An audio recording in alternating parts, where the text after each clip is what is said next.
Assalamu alaikum hurmatly Moskvada mekendештер, амансыздар, сиздер менен кайрадан эле Москвага тургандар. Мына өзүңүздөр көрүп тургандай, кайрадан эле биз баягы өзүбүздүн таанымал болгон юристтердин жаңы офисинде отурабыз. Жаңы офиси айта кетейин, метро Павелецкаянын 3-выходтан чыкканда жакын экен. Чыкканда эле бир 5 мүнөттүк жол. Большая Пионерская 20 деген даректе турабыз туганда. Дагы бир жакшы кабар, жакшы жаңылык менен сиздерди тааныштыра кетели. Бул жакта биздин жигитибиз Кыргызстандан Черный списоктан выдворение болгон экен, өзү да билбептир. Баягы аэропорттон кайткан жеринен азыр иштерин бүтүрүп, соттон толук чечимин чыгарып азыр отурган мезгил экен туугандар. Азыр болгон окуяны өзүдөн бир катар сурап кетели. Кеңири айтып бере бересиң. Мен аты жөнүм Бакытбек уулу Арген. 2022-жылы бул Кыргызстандан аялым экөөбүз Москвага келе жатып, аэропорттон өткөрүп өтпөй калдык. Мен аялым өтүп кетип, мен өтпөй калдым. Ал жерден эч нерсени түшүнгөн жокмун. Кыскасы запрет экенин айтышты. Колума бир кагаз берип, эч нерсени түшүндүрбөй эле анан кайра обратно кеттим Кыргызстанга. Ал жака кетип, аялым бул жактан юристтер менен сүйлөшүп, адвокат таап, ал адвокат менен договор түзүп, официальный договор түздүп, кыскасы бизден 300 000 акча алган адвокат, акча алып, анан ишти толук бүтүрбөй, бизге айткан ал негизи башында, кыскасы бир ай гарантия, бир айдын ичинде чыгарып берем депчи. Негизи андай болбой эле 3 ай өттү арадан. 3 ай өтүп, 3 ай өткөндө эмне кечигип атат десек, мен гарантия берген жокмун, туда ушундай деп эме болду. Негизи бизге ЗАГС жок эле, жаңы эле үйлөнүп кайтып келатканбыз. Анан ЗАГС алган үлгүрөн эмеспиз. Бизге ЗАГС жасатты, өзү жасады, бул жактан өзү жасап. Кыскасы ошондо жалпы иш созулуп кетти. Ошентип почти 1 жылга созулуп кетти. 1 жылдай Кыргызстанда жүрдүңөр. Анан бул юристтерди кантип таптыңар? Бул юристтерди ошо аялым ошо эмеден карап атып, интернеттен карап, издеп атып, ошо Москабарда ошо сиздерден берсеңиздерди көрүп, анан бул жак кайрылдык. Жакшы. Азыр учурда мына качан учуп келдиң? 2-февралда учуп келдим. Ошондо 2 жума болуп калабы? 2 жумага жакындап калды. 2 жумага жакындап калды. Жакшы. Канча күндө ишиңди бүтүрүп, ушул иш негизи эле мисалы ушуларга документ тапшырдыңар, ар бутаны юристтерге тапшыргандан кийин канча убакыт? 3 айда. 3 айда бүтүрдү. 3 айга даже жетпеди. 3 айда толук бүтүрүп. Азыр учурда силерди полный ошол списоктон өчүртүп, самолет менен учуп кетсиңер. Жолдо эч кандай проблема болгон жок? Жок, проблема болбоду. Юрист өзү кабарлашып турду биз менен, кыскасы.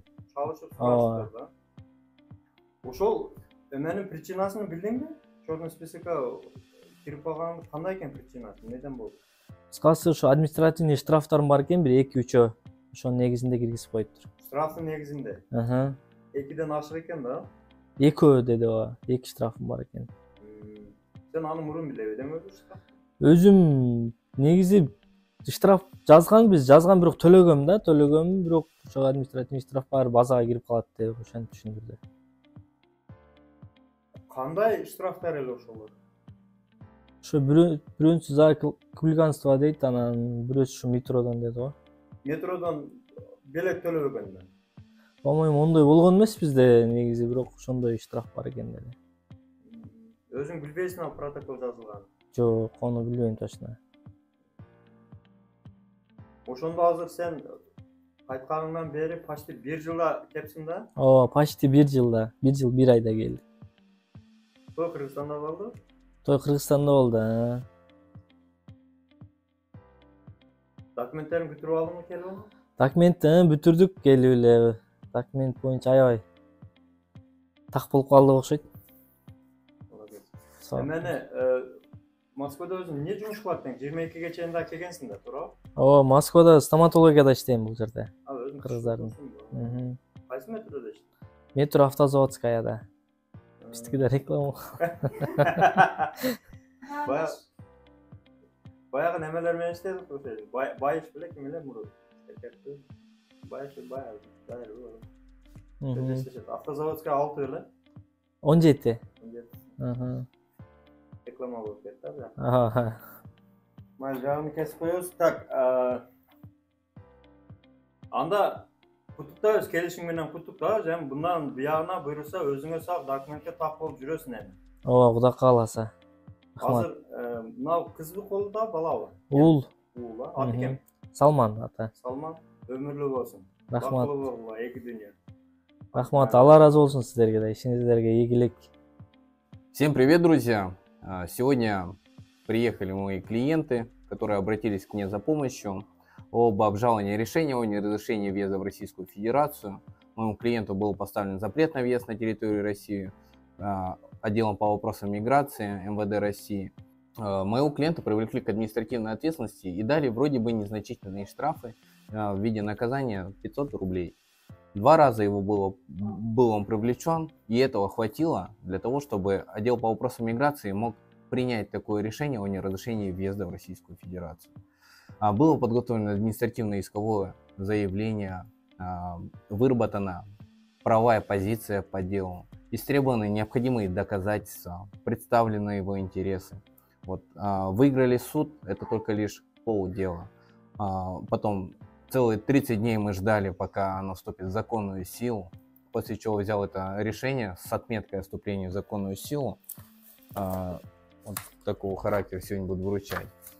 Было направлено заявление уже в Главное управление МВД России по городу Москве об исключении моего клиента из списка лиц, въезд которого в Российскую Федерацию не разрешен. По результатам рассмотрения мое заявление было удовлетворено. Результат мы сегодня видим.